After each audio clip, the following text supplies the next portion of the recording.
Hey everyone, in this video I'm going to show you how to paint the ocean waves and I will show you the entire process. For this painting I will be using my A6 sketchbook.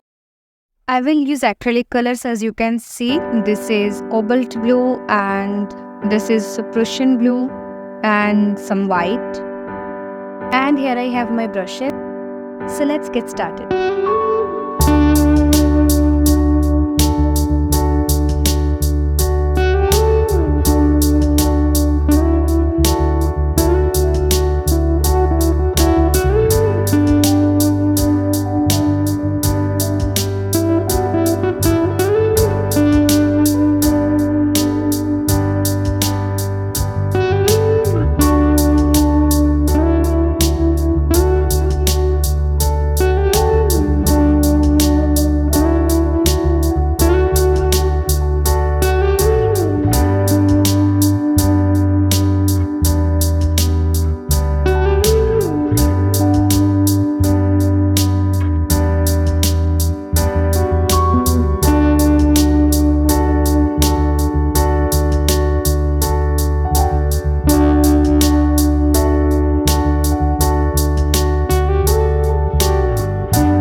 Thanks everyone for watching this video, and if you like the video then don't forget to like and subscribe to my channel.